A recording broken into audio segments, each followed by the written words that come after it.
A drone expert offers an explanation about the rash of nighttime drone sightings.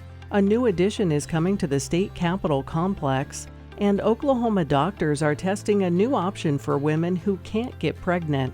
This is the KGOU PM News Brief for Tuesday, December 17th.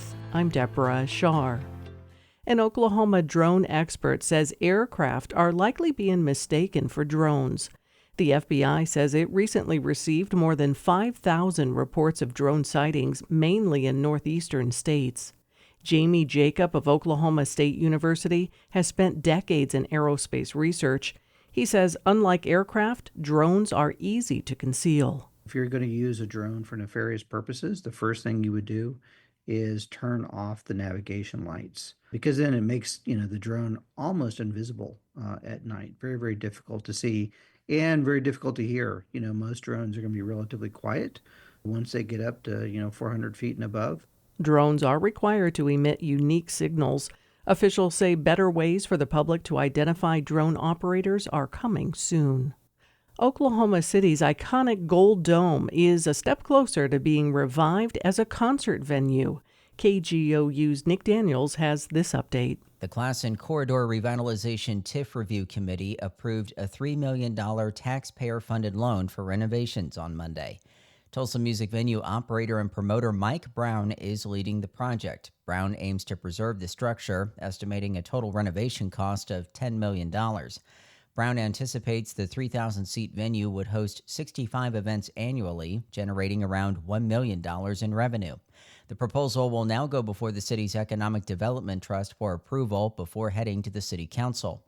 If approved, the project could be completed by early 2026. I'm Nick Daniels. Officials are set to break ground Thursday on an arch and amphitheater at the state capitol complex. The arch will honor the 45th Division of the Oklahoma National Guard. Lawmakers allocated $4.3 million for the project. Additional private funding is expected. The site will also feature an amphitheater with a capacity of 100 and a veterans park. Construction is set to finish within 2 years. Physicians at the University of Oklahoma Health Sciences are leading a national clinical trial to help women with polycystic ovary syndrome who want to become pregnant. State Impact's Jillian Taylor has more on the medical device they're studying. PCOS affects around 10% of women of reproductive age, and it can cause them to have irregular periods and disrupt ovulation. It's a leading cause of infertility. OU is studying the safety and efficacy of an investigational treatment designed to help women with PCOS ovulate. It was developed by May Health, a clinical stage medical device company. Dr. Carl Hansen, the chair of the Department of Obstetrics and Gynecology at the OU College of Medicine, says the trial will enroll nearly 200 patients with PCOS across multiple sites. There's this gap in care where we're going straight from you don't respond to oral medicines to doing IVF. It would be nice to have another alternative.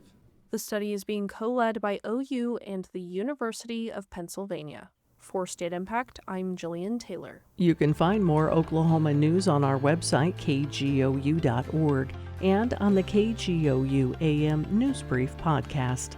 I'm Deborah Shar. We could all use a little help navigating the news these days. The Consider This podcast wants to give you a hand. 6 days a week, we'll help you make sense of the day's biggest news story and what it means for you in less than 15 minutes. Listen now to the Consider This podcast from NPR.